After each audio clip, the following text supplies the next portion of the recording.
जो लोग कहते थे कि हम तुम्हें घर में घुसने नहीं देंगे, वही लोग आज भगवान के संबंध के कारण अपनी पत्नियों के पैर छू रहे हैं।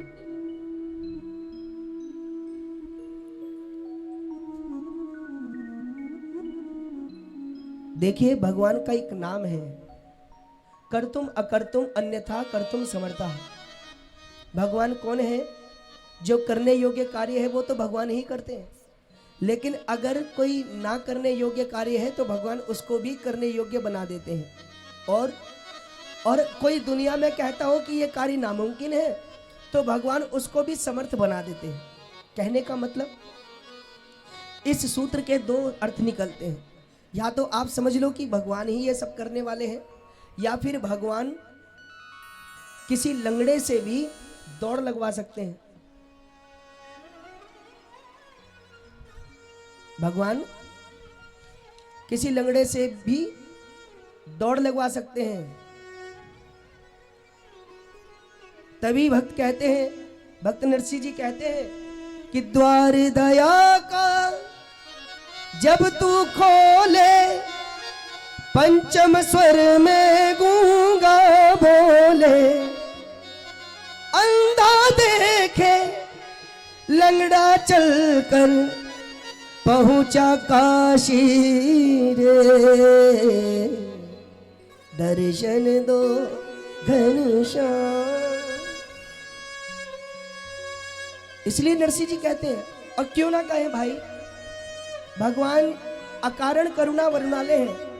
नरसिंह जी के ऊपर इतना कर्ज था कि एक टाइम की रोटी भी नहीं खा सकते थे, जबकि वो साहूकार सेठ रहे।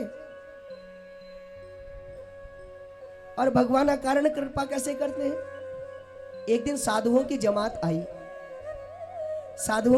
आई तो नरसिंह जी के पास कुछ है नहीं खिलाने के लिए, और वो संतों के भोजन की व्यवस्था करना बड़ा अच्छा समझते थे, जहां से राशन लाते थे। उससे कहा भैया हमें थोड़ा राशन मिलेगा, हमें संतों को भोजन कराना है। अब भोजन कराने के लिए, राशन देने के लिए भी मना कर दी। दुकानदार ने कहा भैया अगर कोई चीज तुम गिरवी रख सकते हो तो मैं तुम्हें कुछ दूं, वरना तुम्हारे ऊपर इतना कर्जा है कि तुम मेरा कर्ज नहीं चुका पाओगे। नरसिंह जी ने कहा हमारे पास तो ऐसा कुछ नहीं है। अच्छा, दुकानदार जानता था कि नरसिंह जी भगवान के रोज दर्शन करते हैं, और वो भगवान को जो गीत सुनाते हैं वो गीत केदार राग में है, और वो राग भगवान को बड़ी पसंद है नरसिंह जी के मुख से। तो कहीं ना कहीं अगर मैं ये राग अपने पास गिरवी रख लेता हूं तो भगवान मेरे ऊपर भी कृपा करेंगे। कृपा करवाने के तरीके अलग अलग होते हैं। उस साहूकार ने वो राग गिरवी रखवा ली, पर्ची दी, और इस राग के एवज में मैं ये भोज्य पदार्थ नरसिंह जी को दे रहा हूं। नरसिंह जी ने कहा भैया हम वचन के पक्के हैं, जब तक कर्ज नहीं चुकाएंगे तब तक ये राग नहीं गाएंगे। क्यों? ये गीत गाए बगैर नरसिंह जी को भी चैन नहीं मिलता। और नरसिंह जी संतों को जमात कराकर बैठ गए। एक दिन बीता, 2 दिन बीते, और नरसिंह जी के मन बेचैन होने लगा। अब गाने का मन करे तो याद आ जाए कि ये पर्ची मेरे पास है, मैंने अपनी राग गिरवी रखी हुई है। भगवान प्रकट हुए, बोले नरसिंह भैया, अरे भैया मुझे भजन सुनाओ ना, मुझसे रहा नहीं जाता तुम्हारा भजन सुने बगैर। अब भगवान कौतुक की लीला करते हैं। भगवान राग नहीं सुनते, केवल अनुराग सुनते हैं। सूरदास जी एक दिन बैठे हुए थे, सूरदास जी का मन विच्छिन्न था, तो भगवान जाने लगे।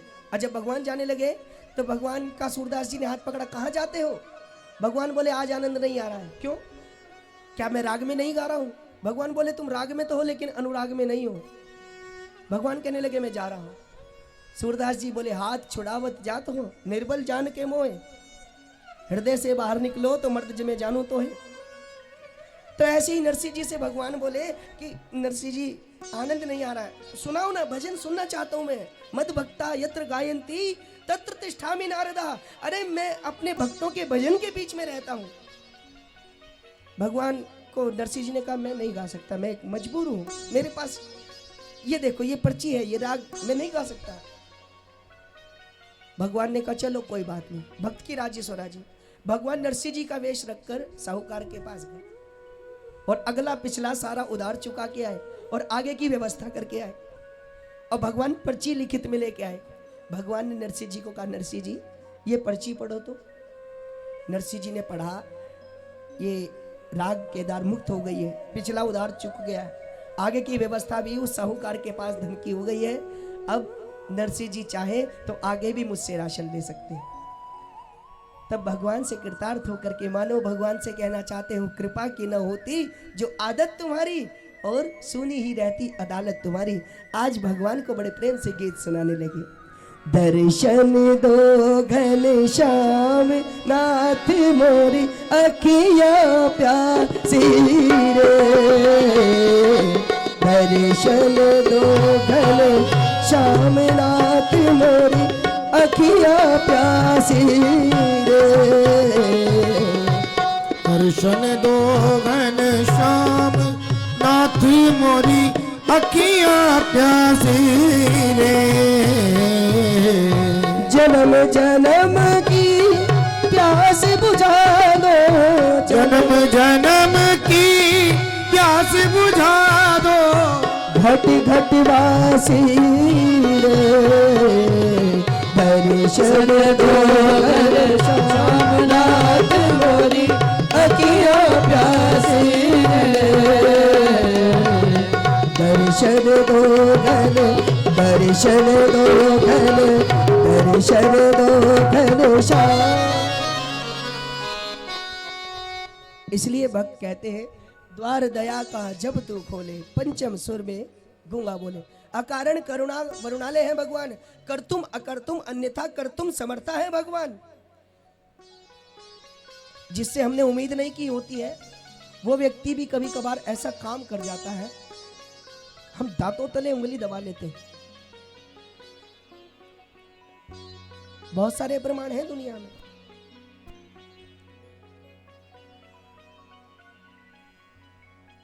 तो मैं आपसे निवेदन कर रहा था कि भगवान ब्राह्मण पत्नियों पर कृपा करते हैं, और जो लोग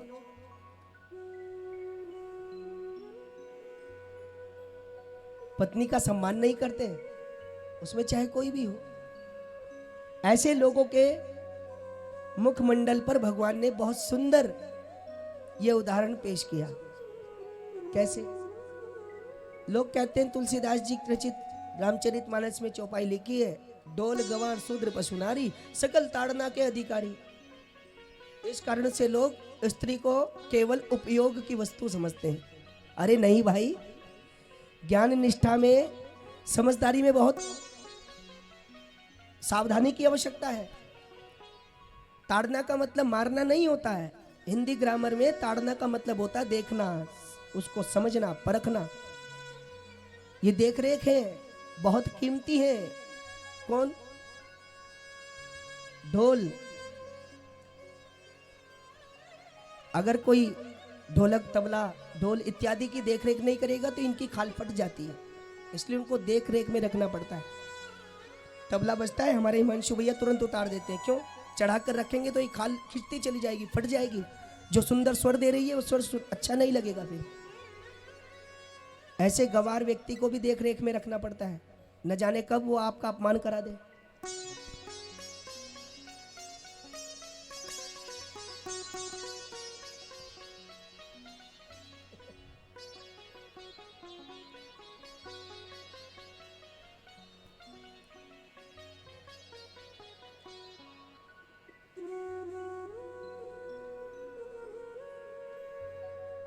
बोल वृंदावन बिहारी लाल की। भगवान कुछ भी कर सकते हैं। मैं आपसे निवेदन कर रहा था भगवान की लीलाओं की चर्चा। भगवान ने वरुण देव के ऊपर कृपा की है। नंद बाबा एक दिन एकादशी का व्रत रखते हैं, द्वादशी तिथि लगी नहीं थी और ब्रह्म मुहूर्त से पहले नदी स्नान को चले गए। एक चीज मेरा भी आप लोगों से निवेदन है, देखिए कभी भी आप तीर्थ पर किसी नदी पर जाएं या आपके दूर से रिश्तेदार आ रहे हैं, जानकार आ रहे हैं, और वो रात्रि में ही गंगा स्नान के लिए जाएं तो उनको मना कर देना। गंगा स्नान ब्रह्म मुहूर्त से पहले और सायंकालीन यानी संध्या के बाद नहीं करना चाहिए। इसका मेडिकली प्रूफ ये है कि जो लोग रात्रि में जल में स्नान करते हैं उन लोगों का इलाज डॉक्टर, बड़ा से बड़ा डॉक्टर नहीं कर सकता। ये तो है मेडिकली जो इसका प्रूफ है, जो इसकी मेडिकली रिपोर्ट है, वैज्ञानिक रिसर्च है। और आध्यात्मिक भाव ये है कि रात्रि के समय जल भी विश्राम करता है। जल पर, जल देवता है, रात्रि में जो लोग जल का अपमान करते हैं, विश्राम नहीं करने देते, तो भगवान उनके जीवन का चैन छीन लेते हैं। कई बार तो हरिद्वार में हम लोगों को दांतों तले उंगली दबानी पड़ती है और हम सोचते हैं भगवान ये युवा पीढ़ी कहाँ जा रही है। लोग हरिद्वार को पिकनिक स्पॉट समझते हैं। अरे भाई नहीं, ये तीर्थ है, तीर्थ की मर्यादा है। रात्रि में आते हैं, तरह तरह के नशे करके आते हैं और इसके बाद जब गंगा जी में बह जाते हैं फिर लोग कहते हैं गंगा मैया ने हमारा सुख चैन छीन लिया। नहीं, तो इसलिए मैं आध्यात्मिक और वैज्ञानिक प्रूफ के साथ ही कोशिश करता हूं कि आपके सामने कोई भी जो धार्मिक क्रिया रखूं वो रखूं, तो हम उसके दोनों पहलुओं के बारे में समझकर भी अगर अनजान बनते हैं तो फिर हमारा कुछ नहीं हो सकता। शंकराचार्य भगवान कहते हैं तथ्यम सुपथ्यम न शृणोति वाक्यम यासह बधिरा। कल्याणकारी वचन को सुनकर जो अनसुना कर दे ऐसा व्यक्ति बहरे के समान होता है। बोल वृंदावन बिहारी लाल की। आइए अब हम आज की एक विशेष कथा, जिसको हम रास की कथा कहते हैं, उसका श्रवण करें। उससे पहले हम सभी लोग भगवान श्री कृष्ण और श्री राधा रानी के सुंदर स्वरूप का चिंतन करते हुए युगलाष्टम के रूप में एक स्तुति करते हैं और फिर हम लोग रास की कथा सुनेंगे।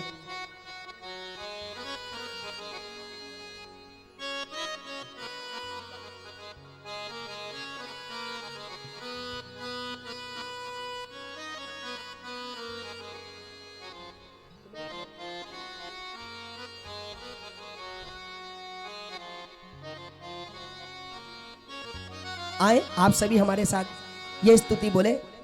हिंदी भाषा में ये बहुत सुंदर भाषा है।